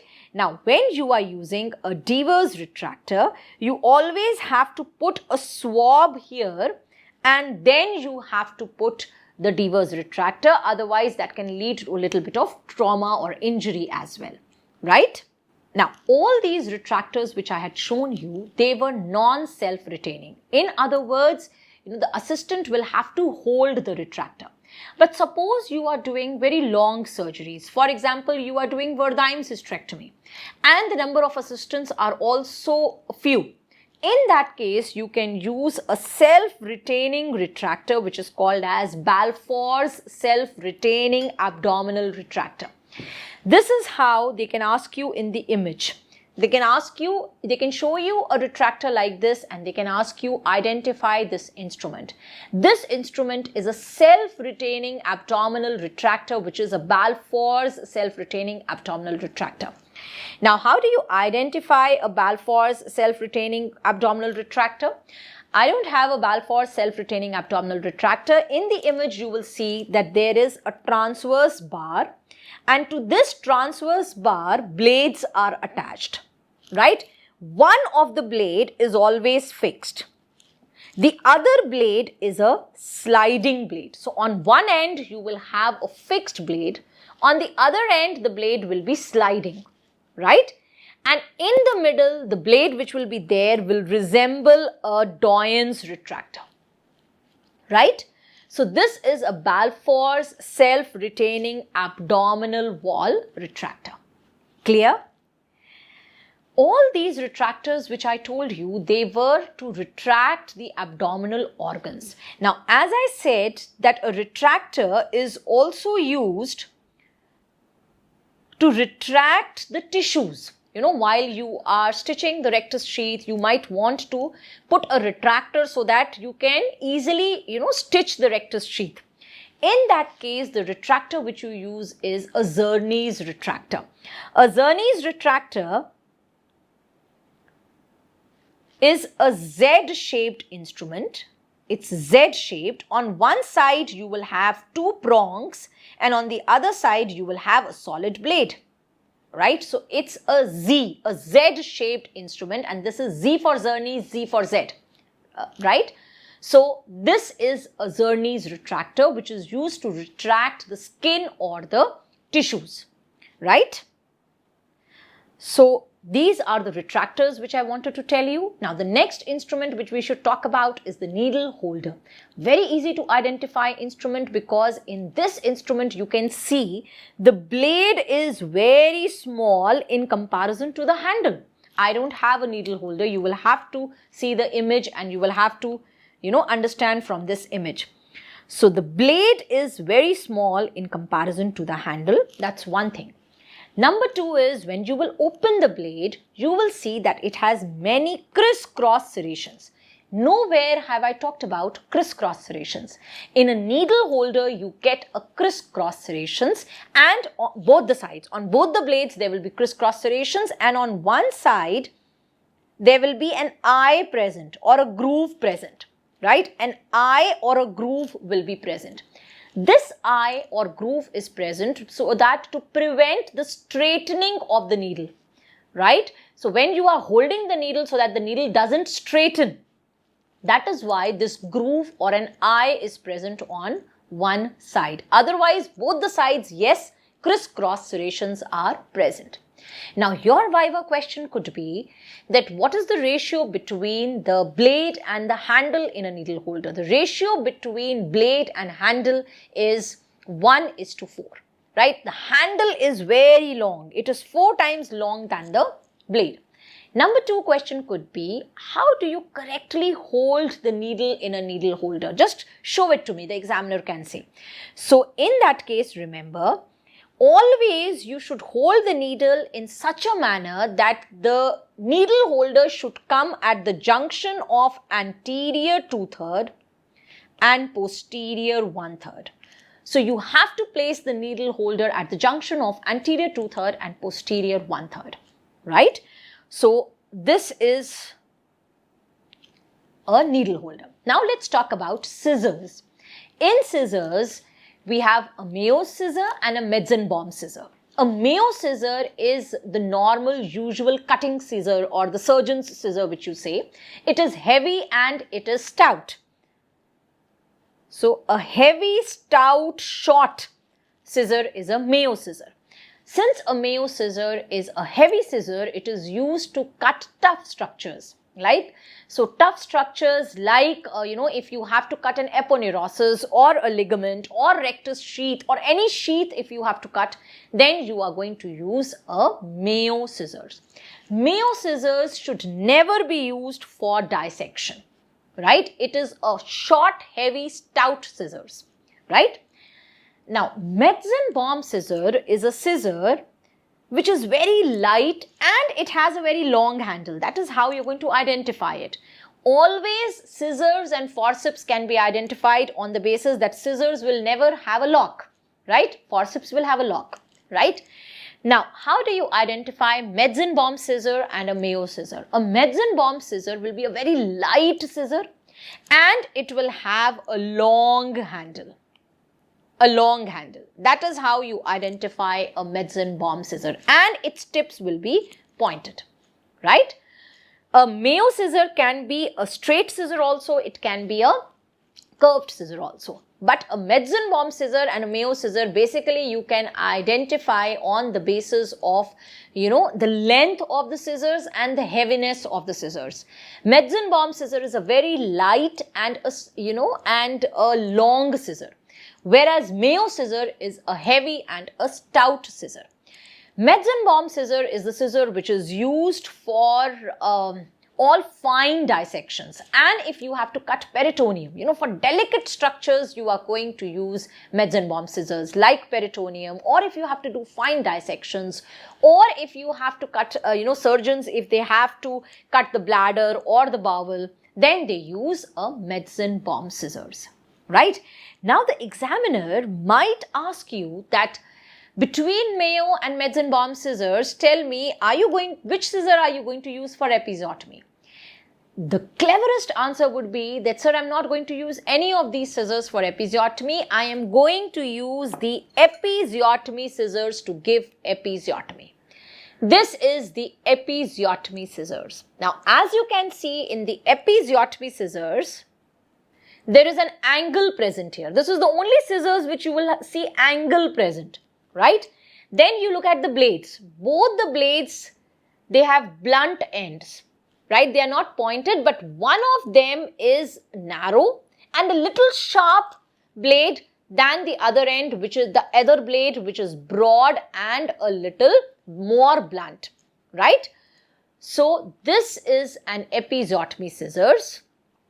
This is how you have to give an episiotomy.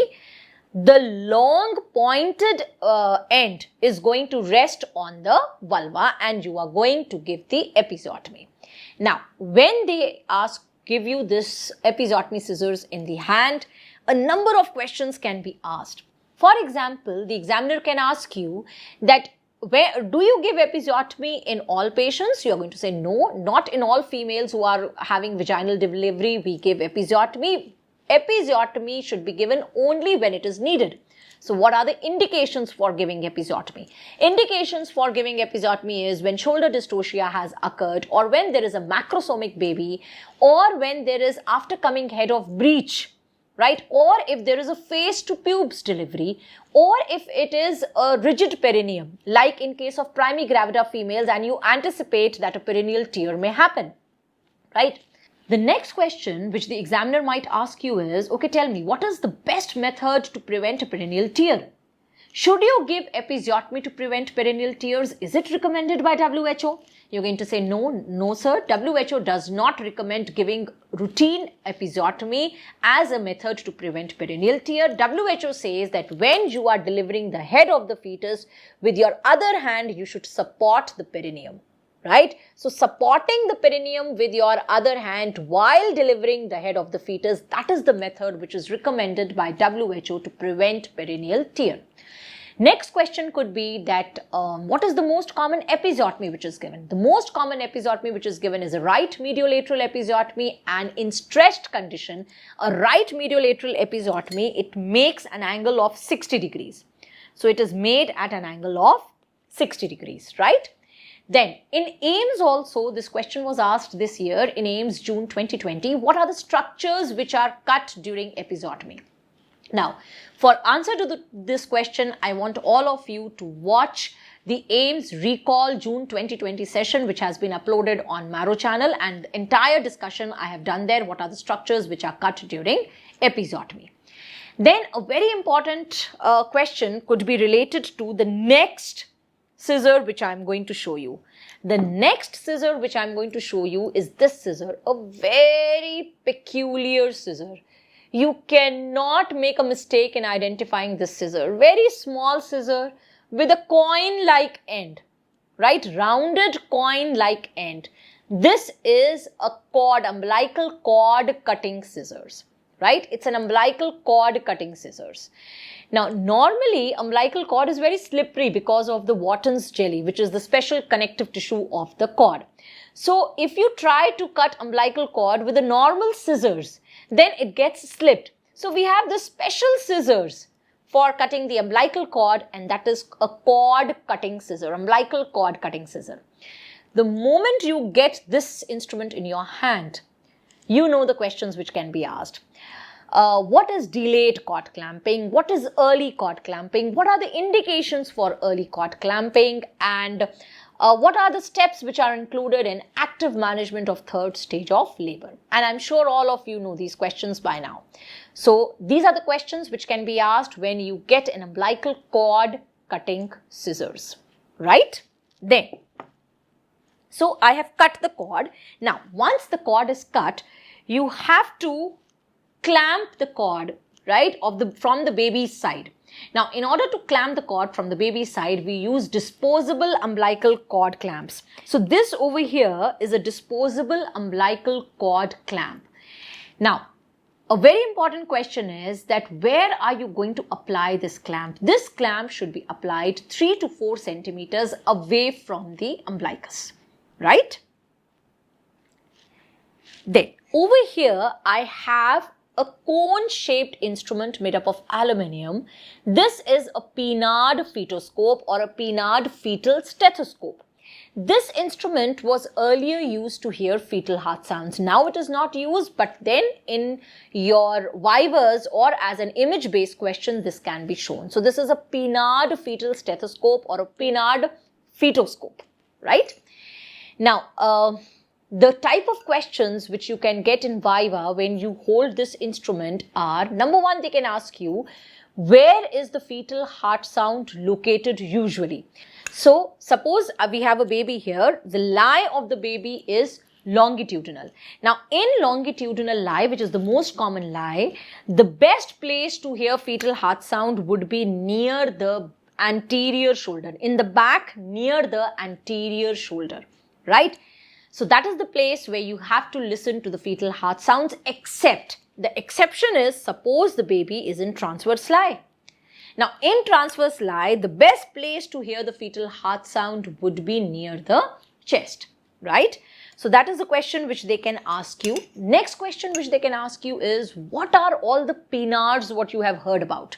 So number one is this Pinard fetoscope. Number two is the Pinard maneuver. Where was the Pinard maneuver used? Pinard maneuver was used to deliver the buttocks when in breech, in case of frank breech, right? So in Pinard maneuver, in case of frank breech, if you want to deliver the legs or the buttocks, what you did was you took your fingers up till the popliteal fossa, then you gave a little bit of pressure, the leg of the fetus came down, you held it and you brought it down like this. Same thing you repeat on the other side. So P for Pinard maneuver, P for popliteal fossa. So second Pinard is the Pinard maneuver. The third Pinard is the Pinard's living ligature. So if all of you remember, the middle layer of the myometrium is called as the living ligature because it has fibers running in a crisscross manner. So when the middle layer of the uterus contracts, the arteries which are there in between, they get constricted and the bleeding stops. So the complete name of the living ligature is the Pinard's living ligature. So you hear Pinard at 3 places, right? Now let's talk about some special gynae instruments. One of the special gynae instrument is this instrument, which is a Leach-Wilkinson cannula. A Leach-Wilkinson cannula is very easy to identify because the distal end of the Leach-Wilkinson cannula will be funnel shaped. Can you see this? It's a funnel shaped end, and in the funnel shaped end you have serrations, rounded serrations, right? They are encircling the funnel, and they are serrations present throughout the funnel shaped end, right? And the proximal end will have a stellate. So a funnel shaped cannula which you get is a Leach-Wilkinson cannula. Where do you use a Leach-Wilkinson cannula? You use a Leach-Wilkinson cannula to instill dye in HSG, in hysterosalpingography, and also in laparoscopic chromoperturbation. So a radio-opaque dye is instilled with this help of this cannula, right? Now, the question which they can ask you is, what is the best time to do HSG? So remember, HSG should always be done in the pre-ovulatory phase between 7th to 10th day of the cycle. The contraindications for doing HSG are a pregnant female. So whenever you are doing HSG, you should get a urine pregnancy test done. Another contraindication is pelvic inflammatory disease, and the third contraindication is genital tuberculosis. So whenever you are doing HSG, you should always get a test for TB done, right? And then you should go for HSG. Now, when you are doing HSG, it's a painful procedure. So half an hour before the procedure, you should give analgesics to the patient. So suppose if you do not give analgesics to the patient, what happens is, due to pain, the cornual end of the tube, it undergoes spasm. And because the cornual end of the tubes, they undergo spasm, so the dye is unable to pass ahead, right? In that case, because the cornual end will undergo spasm, so the dye will not be able to pass, and that is going to lead to bilateral cornual block on an HSG. So if your question comes, what is the most common cause of bilateral cornual block on HSG? If the examiner asks you this, you are going to say, ma'am or sir, this is physiological. That is because of the spasm of the tubes. Same question can be asked in your PG entrance exams also. But if the question is, what is the most common pathological cause of bilateral cornual block? Then your answer becomes genital TB.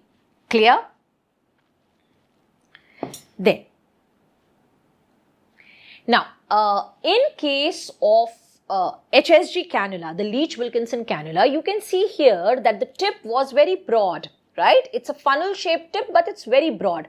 So, in multiparous females, yes, for doing HSG, you use a HSG cannula or a Leach-Wilkinson cannula. But in case of nulliparous females, the better cannula to use is a Rubens cannula. A Rubens cannula. So this is how a Rubens cannula looks like. It has a curved end, right? So the distal part will be curved and there will be a rubber stopper. So if you are getting a cannula where there is a rubber stopper and the distal end is curved, that is a Rubens cannula.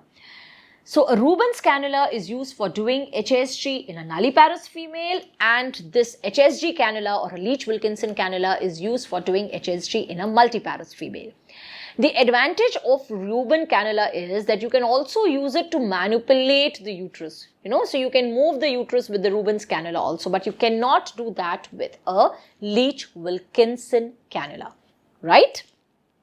Now, if I want to manipulate the uterus, I want to turn the fundus, or I want to turn the uterus during surgeries, I want to turn it, right? In that case, we use Hulka's manipulator. So this over here is the image of a Hulka's manipulator. Hulka's manipulator is something like a Valsalm, but it will have a long rod which will be attached to it. A rod-like structure will be attached to it, and then that becomes a Hulka's manipulator. Now, in the Hulka's manipulator, because it will have a Valsalm like this, so this end is going to get attached to the lips of the cervix, and the rod-like structure, it is going to go inside the uterus and you can manipulate the uterus, right? So you can see the image over here. This end is going to hold the lip of the cervix, and this is going to go inside the uterus and it will manipulate the uterus during surgeries, right? Now, there is a problem with this also, because this length is fixed. The length of the rod is fixed. So, suppose if the uterus is small, then it will not be able to move it because the rod will not reach up till the level of the fundus, right? Because this end is going to be fixed on the lip. And suppose this is the length of the rod which is attached to it, but uterus is bigger than this. In this case, this is not going to go up till the fundus of the uterus. On the other hand, suppose the uterus is small. In that case, this rod is going to perforate the uterus, right? That is why we do not use Hulka's manipulator these days. Clear? The next instrument which you should see is a Doyen's myoma screw. So it has a screw. Can you see here? A screw. This is a Doyen's myoma screw. This Doyen's myoma screw is used to hold the fibroid during myomectomy and to enucleate it, right? So this is a Doyen's myoma screw. Very, very important instrument, but very easy to remember as well, right? Now, another instrument which is used specifically in myomectomy is a Boney's myoma clamp. A Boney's myoma clamp is used to decrease blood loss during myomectomy, and this instrument is not at all difficult to recognize because this is the only instrument where you are going to see two pairs of finger grips. First pair and second pair, right? Now, in this instrument, there is a transverse bar over here and you have the handles. Between the handles, you are going to hold the isthmus of the uterus so that the uterine artery gets compressed and there is no bleeding. Not only are you going to hold the isthmus of the uterus, along the isthmus of the uterus, if you see in this image here, the round ligaments are also held, right? Now, the examiner can ask you, why do you hold the round ligaments along with the isthmus? See, when you will hold the round ligament will get taut, and that is going to help to keep the fundus, in upright position, right? That's number one. Number two, because round ligament will be present between the blade. So, over here, the round ligament will be present. Round ligament will be present between the blade and the isthmus. So, the compressing effect of the blade will not come on the isthmus or the uterus, right? So, that is why we hold the round ligament also along with the isthmus, right? Then, why are there two pairs of grips? Finger grips. See, the first pair of grip, if you notice here, the fingers are in the first pair of grip. The first pair of grip is to hold the isthmus of the uterus, right? And the second pair of grip is when you are doing myomectomy, because myomectomy is a long procedure, and for that very long time, if you keep this myoma clamp, that is going to lead to necrosis. So in between, after every 15 minutes, you have to release the clamp. So in order to release the clamp, you are going to use the distal pair or the second pair of finger grips. The first pair of finger grip is used to hold the isthmus. The second pair of finger grip is used to release pressure on the isthmus. So yes, this question can also be asked that at what time interval should the myoma clamp be released? So after every 15 minutes, you should release the myoma clamp. Now, another question which they may ask you is, what else can be used in a myomectomy to decrease blood loss other than a myoma clamp? So other than a myoma clamp, you can use a tourniquet. You can tie the tourniquet at the level of the isthmus and at the level of the cornua. Right? So when you are tying the tourniquet at the level of the isthmus, you are preventing the blood flow from uterine artery, and when you are tying it at the level of the cornua, you are also preventing blood flow from ovarian artery. Number one. Number two, you can inject vasopressin inside the fibroid. That is a vasoconstrictive agent, so that can decrease blood loss. Number three, you can give hypotensive anesthesia. And number four, before surgery, right, you can use GnRH analogs. So for 3 months, you can use GnRH analogs, and that will decrease the size of the fibroid and the vascularity of the fibroid. And all this will help in decreasing blood loss during myomectomy. Right? Now, what are the contributions of Victor Boni, right? So this was a Boni's clamp. So what other things are named after Boni? So there are 3 things which are named after Boni. One is the myoma clamp. The other is a Boni's test, which is done in case of stress urinary incontinence. And third is a Boni's hood surgery. Boni's hood surgery is a technique for removing the posterior wall fundal fibroid. So if there is a fundal fibroid on the posterior wall of the uterus, then you use a Boni's hood technique, right? So these are the 3 things which are named after Victor Boni, right? Now, this instrument which over here, you all know that this is an Ayer's spatula and an endocervical brush.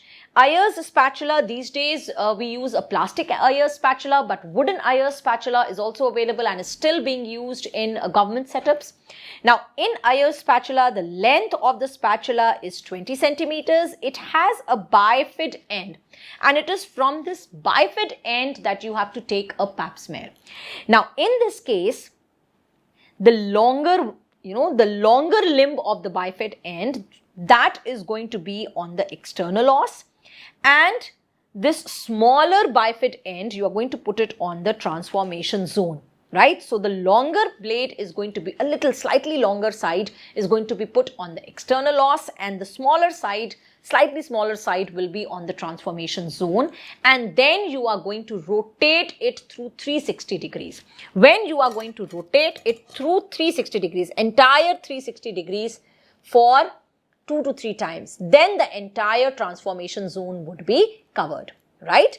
Then the other things which you have to remember, endocervical brush, you know that it is used to take the pap smear from the endocervical area. Now, before doing a pap smear, there are certain things which you should remember. You shouldn't do any pervaginal examination.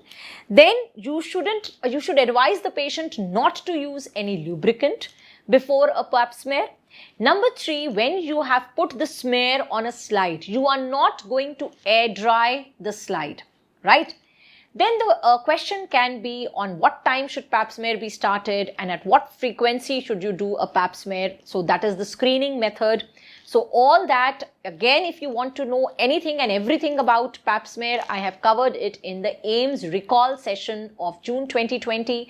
That is a video which is uploaded on Marrow. You can go and watch there. A very important question about pap smear is the preservative which is used in pap smear. The preservative which is used in pap smear is 95% ethyl alcohol. Earlier 5% ether was also used, but now it is not used because ether is highly inflammable. So now labs, they are not using ether. Now it is just 95% ethyl alcohol, right? So these are the instruments which I want you to have a look. The last instrument which I want you to look is a tubal ring applicator. Now, this is an instrument which is used to apply Fallop ring, right? So when you are doing tubal ligation with a Fallop ring, then you use a tubal ring applicator. This end, these are the prongs, right? And this over here is the proximal end where your fingers are going to go, and this is a Fallop ring. A Fallop ring is made up of silicon, but it has got barium sulfate, which makes it radio opaque. And where are you going to put the Fallop ring? You are going to put the Fallop ring at the isthmus of the tube, right? So you are going, with the help of this ring applicator, you are going to put the Fallop ring in the isthmus of the tube. Approximately how far are you going to put it from the uterus, from the cornua of the uterus? Approximately this Fallop ring will be put 3 centimeters away from the cornua of the uterus, right? So that completes my discussion on instruments. I hope all of you have enjoyed this session as much as I have enjoyed telling you. If yes, please do press the like button and don't forget to leave a comment for me, because your comments and your compliments, whether they are positive or negative, help us to do better. If you want more such videos, final year students and the PG entrance students, do write to me in the comment box what topics you want. And yes, I will try to bring more videos for the final year students also related to case discussion. So one video on case discussion definitely I'm going to come up with, and we are going to see how it goes, and then we can decide whether to continue with case discussions on YouTube or not. Repeatedly, the pre-final year students have been requesting me to give them a strategy of how to prepare for their next exam. So yes, I am going to bring out a video very soon for them on the strategy also. In the meanwhile, keep studying, keep safe, and keep your spirits high. Take care. Bye all of you.